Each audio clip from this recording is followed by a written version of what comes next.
और guys video को start करने से पहले अगर आपने इसका एपिसोड 1, 2 और 3 नहीं देखा है तो पहले वो जाके देख लो, नहीं तो इसमें कुछ भी समझ में नहीं आएगा। और मैं एपिसोड्स का लिंक डिस्क्रिप्शन में दे दूंगा। इस चैप्टर की स्टार्टिंग में हमें एक स्टोरी बताया जाता है। ये एक स्टोरी है मॉडर्न वर्ल्ड के एक लड़के के बारे में जो पैरेलल वर्ल्ड में ट्रांसमाइग्रेटिंग हो गया। ट्रैश बनने से लेकर मॉन्स्टर से फाइट करने और लेवल अप करने तक कूल एक्टिंग करना और एरोगेंट कैरेक्टर्स का मजाक उड़ाना। अंत में एक दिन पर वो कसरा उस डीमन किंग को हरा देता है। हाँ, मैं ही OP3 का कसरा हूँ। प्लेनेट के सबसे नीचे और गरीबों वाला लेवल पर रहता हूँ। एक दिन जब मैं नोवेल रीड कर रहा था, काम पर जाते समय मेरा एक्सीडेंट हो गया और मैं मर गया। बिल्कुल एक ट्रांसमाइग्रेशन स्टोरी के शुरुआत की तरह।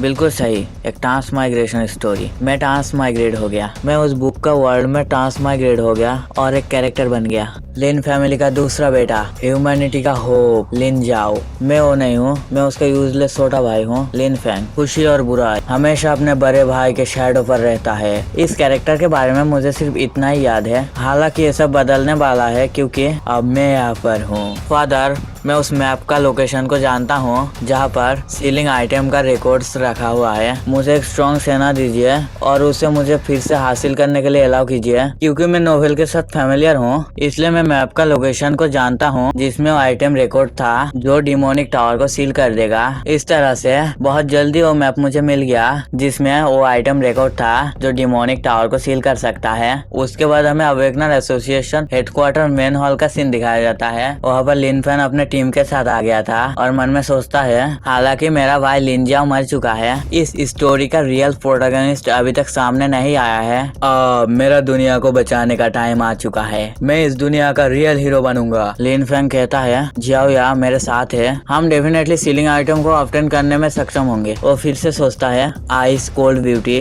लिया, मेरे प्रीवियस लाइफ में मैं इतना चार्मिंग ब्यूटी के करीब होने के बारे में मैं अपने सपने में भी सोच नहीं पाया, लेकिन इस लाइफ में वो मेरा फियोंसे है। एक कह के मनी मन हंसना शुरू कर देता है। और ये लेडीज जिससे मेरा आधे रास्ते में सामना हुआ, ये बिल्कुल खरगोश की तरह है, हमेशा डरी हुई रहती है। वो मेरी तरफ ही देख रही है ताकि मैं उसे बचा सकूं। लिन फैन उस लड़की से कहता है, ये ठीक है तियान तियान, ये हेडक्वार्टर है, यहाँ पर तुम सेफ हो। वो लड़की कहती है, शुक्रिया ब्रदर लिन फैंग। इस तरह का हवादार ब्यूटीज के साथ रहना कंफर्टेबल फील होता है, जो रोमांस के अलावा और कुछ भी नहीं है। जैसा कि एक्सपेक्टेड, ट्रांसमाइग्रेटर्स के लाइफ असल में एक चीट लाइफ होता है। वो वहाँ से जाते उन सबसे कहता है, ठीक है, मुझे बहुत कुछ करना है, इसलिए पहले मैं अपना छुट्टी लूंगा, तुम सब बसे हुए मामले से निपट लेना। उसके बाद वो लड़की कहती है, हाँ ब्रदर लिन फैंग, आप कहाँ जा रहे हो? लिन फैंग कहता है, मैं ग्रेट प्रॉफिट को ढूंढने जा रहा हूँ कुछ बातचीत करने के लिए। अरे वो ये वाले बुढ़े के बारे में बात कर रहा था। फिर से वो अपने मन में खिसरी पकाते हुए कहता है, एक बार जब मैं टावर को सील करने वाला हीरो बन जाऊंगा तो क्या मैं जो कुछ भी चाहता हूँ वो सब कुछ हासिल नहीं कर पाऊंगा? कुछ लड़कियों की किसे परवाह है? उसके बाद वो लोग हेल्प डेस्क की तरफ आते हुए कहती है, हेलो, हम लोग यहाँ पर ट्रांजैक्ट सर्विस के लिए आए हैं। उसके बाद वो लड़की कहती है, आप किस तरह का सर्विस चाहते हैं? लिन फैंग की फियांसे कहती है,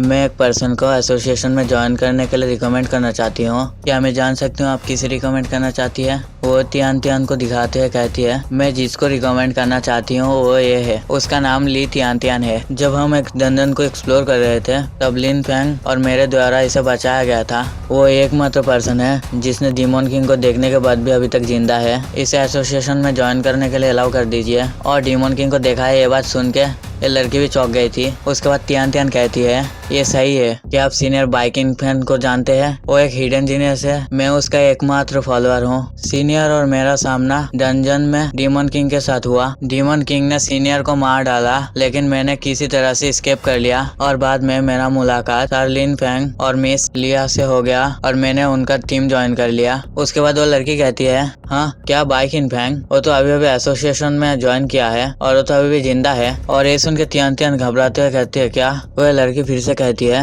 वो कुछ देर पहले यहाँ पर था, तब उसने कहा मैं ग्रेट प्रॉफिट से मिलने जा रहा हूँ। उसके बाद तियान तियान चौंकते हुए कहती है, क्या तुमने अभी अभी कहा बाइकिन फैन अभी भी जिंदा है? और उसके बाद हमारे मेन कैरेक्टर को दिखाया जाता है जो बाइकिन फैन के आइडेंटिटी को यूज करते हुए यहाँ पर आया था। और हमारा मेन कैरेक्टर उस बुढ़े के गले को अभी तक पकड़ा हुआ था और वो बुढ़ा अपने लड़खड़ाते हुए आवाज से कहता है, नहीं मुझे मत मारो। और हमारा मेन कैरेक्टर कहता है, क्या तुमने आज रात अपने अंत के बारे में अनुमान लगा लिया है? उसके बाद वो बुढ़ा फिर से अपने लड़खड़ाते हुए आवाज से कहता कहता है, मैं आपसे भीख मांगता हूँ लॉर्ड डीमन किंग, प्लीज मुझे बख्श दीजिए। मैं आपके अंडर काम करने के लिए तैयार हूँ। आप मुझे कुछ भी करने के लिए कह सकते हैं, मैं आपके लिए अभी भी यूजफुल हूँ। नहीं प्लीज मुझे मत मारिए। उसके बाद हमारा मेन कैरेक्टर कहता है, क्या तुम सिर्फ यही कह सकते हो? कितना बोरिंग है यार। मैं सोचता था सब इंसानों लिन जियाओ की तरह ही है, करेज, जस्टिस, स्ट्रेंथ से भरपूर, लेकिन अब लगता है मैं अभी भी ह्यूमैनिटी से अनफेमिलियर हूँ। मुझे अपने एनिमीज के बारे में अपना नॉलेज सुधारना पड़ेगा, ये सोचने के लिए कि मैं इंसानों के बीच आप जैसा एग्जिस्टेंस पाऊंगा। मेरे दिल में चिंता बहुत ही कम हो गई है। आपके परफॉर्मेंस के अप्रिसिएशन करते हुए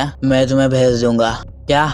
नहीं। और बूढ़ा बहुत ही चिल्लाता है। नेक्स्ट सीन में हमें दिखाया जाता है वो मर चुका था और हमारा मेन कैरेक्टर वहां से जा रहा था। हमारा मेन कैरेक्टर अपने फॉर्म को चेंज करते सोचता है, अगर मैं डिमोनिक टावर पर लौटता हूँ और लिन फैन सीलिंग आइटम को ऑब्टेन कर लेता है, जैसा कि भविष्यवाणी में कहा गया है, मैं हमेशा के लिए डिमोनिक टावर में ट्रैप हो जाऊंगा। और अगर दूसरी तरफ मैं लिन फैंग को रोकने जाऊं, सिर्फ मैं फेल ही नहीं हो सकता, बल्कि जैसा कि भविष्यवाणी में कहा गया है, मैं किसी हीरो के द्वारा भी मारा जा सकता हूं। मुझे अब क्या करना चाहिए? कोई फर्क नहीं पड़ता कि मेरे लिए डिमोनिक टावर को छोड़ना अभी बहुत ज्यादा रिस्की है, क्योंकि मैंने फ्यूचर को देख लिया है, इसलिए मैं पहले डिमोनिक टावर लौटूंगा। शायद बाद में मैं भविष्यवाणी से छुटकारा पाने का कोई रास्ता ढूंढ पाऊंगा। उसके बाद वो कहता है, मुझे याद है यहाँ पर एक बैक डोर है। उसके बाद हमारे मेन कैरेक्टर के कंधे पर कोई हाथ रखता है, ये लिन फैंग होता है और वो कहता है, तुम कौन हो?